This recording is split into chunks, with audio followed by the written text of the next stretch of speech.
Hello. Well, it's Thursday morning. That means it's time for another weekly Weight Watcher weigh-in for me. I haven't been able to video for a couple of weeks because we've been traveling back and forth to Florida. As I've shared before, we have some property in Florida, and we decided this year that we are going to sell it, and we're trying to get it ready to sell. And so this has made a lot of traveling. We're about 6 to 6.5 hours away from our property, so it takes a full day of traveling to get down there and back. I'm also not able to weigh accurately when I'm down there. I do have a scale, but it's not calibrated to what my scale is here at home, so I rarely count whatever I weigh on that scale. I do use it to know how much I'm varying while I'm down there, but that's about the extent of it. So let's go back to the last time I did video, which was concerning my weigh-in from May the 16th, I believe. And I weighed in at 125 pounds even. Now, I was a little disappointed because I had gained some weight during that week, but as I stated in that video, it's still in my happy weight of 123 to 125, and so I have to be happy when I'm in my happy weight. And I was okay with it. I was concerned because I knew that we were about to have to go to Florida, and I was concerned that it was not going to be good when I was able to get back on my home scale. But the next week, on May the 23rd, when I weighed in, I weighed 122.6, which means I had sort of gotten down around the weight that I was before I went to Utah. I was very happy with that. I knew that I was on the right road, as it were, that week. But I also knew that 2 days later, on the 25th of May, it would be my birthday. And I don't regret this by any means, but I ate out 2 times on my birthday, for lunch and for supper. So I knew that when I weighed in right before we left to go to Florida, that it was going to be high. And I didn't disappoint myself, because when I weighed in on that Monday, I was back to about 125 pounds. I'm not telling you the exact amount, because when I weigh in on Monday, it's not my normal weighing day. My weigh-in day is Thursdays. And so I really don't count that. I just do it to judge how I'm doing for the week. I did not do that when I was in active weight loss mode 10 years ago. Weight Watchers recommends once a week, and I stayed true to that, even though for many, many years I was weighing myself every day. I was determined to do what Weight Watchers recommended, and so that's what I did. It was only after I had been in maintenance for many years that I began to try to judge how well or how bad I had done on the weekend. So that's when I started weighing in on Mondays in the middle of my week. Anyway, Pop and I left on the 27th, which was Memorial Day, and we were gone for most of the week last week, so I was not able to weigh on my home scale on Thursday. I tried my best to continue to track, but where our property is located, there's not a lot of chain restaurants, so I have to guesstimate. I try my hardest to guesstimate, if anything, a little bit over what I eat, but I did have one meal down there where I got a combination fried rice at a Japanese restaurant that I know that one meal probably was close to 20 Weight Watcher points. And so I was very concerned because of that. I did have a tendency to snack more while I was in Florida too. I don't know why, but I did.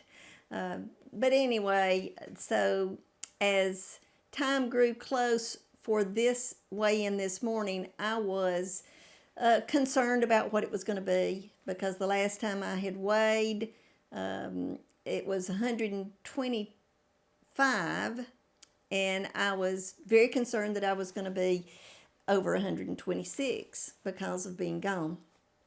So I had a little hesitance, but when I got up this morning, I still weighed, as I always do.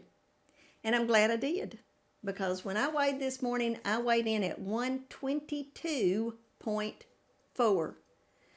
That means that I did a lot better than I even thought I did, that I was able to track a little more accurately than I thought I was tracking. And when I came home for this week, I had backed down on all the snacking and was trying to stay within my points a lot more stringently, and I think I succeeded in that, for me to end up at 122.4, because that is 0.2 of a pound less than what I weighed on May the 23rd. And so I am very happy with it.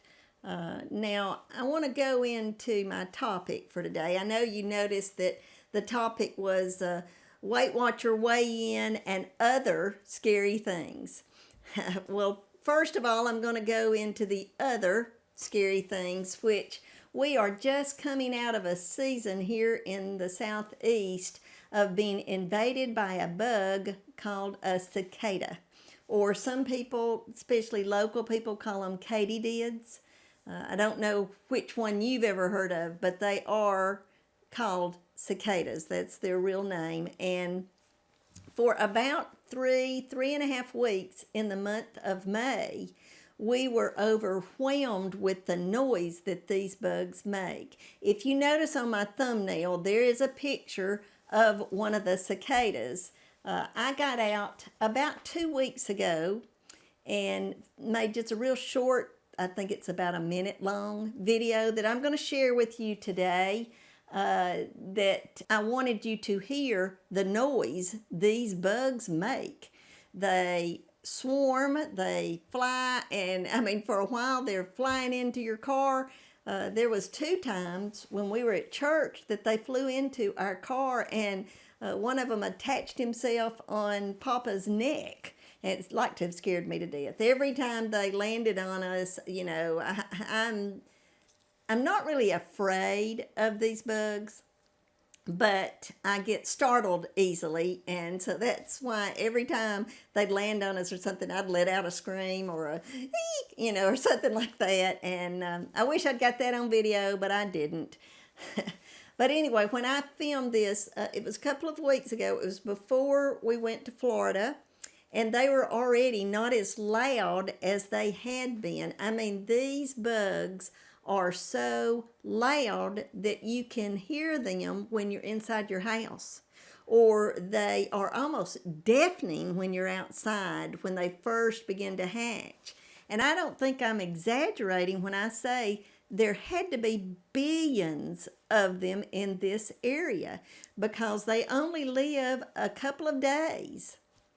And it was deafening, the sound that they made. There were so many of them, they overwhelmed the outside. And so I did get a little short video. I wished I had videoed it 1 week earlier, because they were so much more loud that week before. But you will get a sense of sort of how they sound. Now, when we went to Florida, we didn't hear them at all. So I'm assuming that they're just in this mid area of the southeast. I know they were within a tri-state area, because we go between Alabama, Georgia, and Tennessee all the time, and we could hear of them everywhere we were going.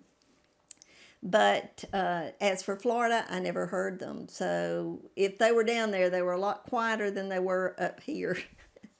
Anyway, I hope you'll enjoy this little video that I made. Please stay tuned after the video, because I have something else I want to share with you that is weight related and still concerns those scary things. I hope that the video camera is able to pick up the sound of the cicadas. We've had them for about, I'd say, 2 weeks now. Probably have another week left. They're not as loud as they once were, but they're still pretty loud. And this is what we've been dealing with for a couple of weeks.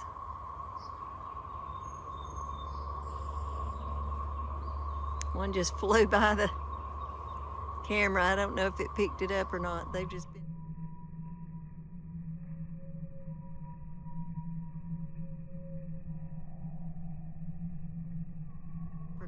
just been everywhere, getting in the car with us, landing on Papa's neck. We think even Kate may have eaten some of them. But hopefully it's picking up some of the sound.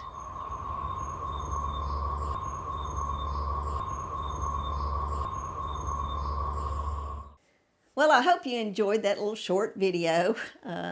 If you didn't, I'm sure you could have fast forwarded through it, but I did want to share it with you because it's something that only happens every 13 years. And the reason I know that it's 13 years is when it happened before, my grandson, who is 13, was about 6 months old, and we constantly noted the sounds and how loud it was, and my daughter-in-law even named 2 of her animals Kada and Dee Dee for the katydids, and so we know exactly when those animals were named, and it was when my grandson was about 6 months old, and that would have been 13 years ago. Anyway, let's go on to the other scary things that I was talking about. The Weight Watcher weigh-in. You know, this is a perfect example of how I used to be before I found Weight Watchers. I was always afraid to get on the scale because I knew that it was not my friend. The scale has never been my friend. Even today, I don't consider it one of my friends, but it is a useful tool for me. And so whenever I have to go a couple of weeks to where I'm not at my home scale, and I think I've tracked well, but I'm not 100% sure, I begin to get a little scared about what the results are going to be when I do get on the scale. And this week was no different. I was concerned.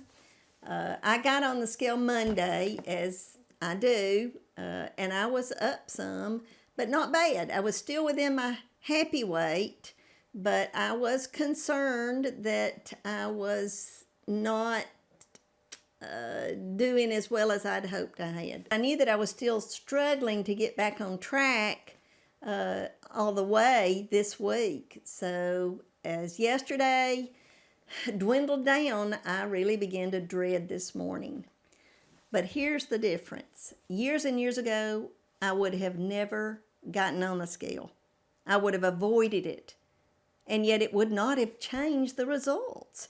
You know, if you are scared of getting on the scale, it's not going to help to avoid it. If anything, I have found over the past that if I am pretty sure I'm going to gain weight, if I get on the scale and sure enough I have gained weight, it gives me incentive to lose. Yes, I get discouraged. I'm not going to say I don't get discouraged, especially during all that craziness we had to live through a few years ago. There were many weeks I was discouraged, but I still got on the scale. I conquered my fear. And so that's my challenge to you today, to conquer your fear. When you know you've not had a good week, to get on that scale anyway, to get on it and realize that maybe this will be your incentive to lose weight this week. You know, if you like this video, give me a thumbs up. If you're not subscribed, please consider subscribing. Comment below and let me know if you're afraid to get on that scale sometimes. And if you ever think any of my videos would help others, please share. God bless each and every one of you. Until next time, goodbye.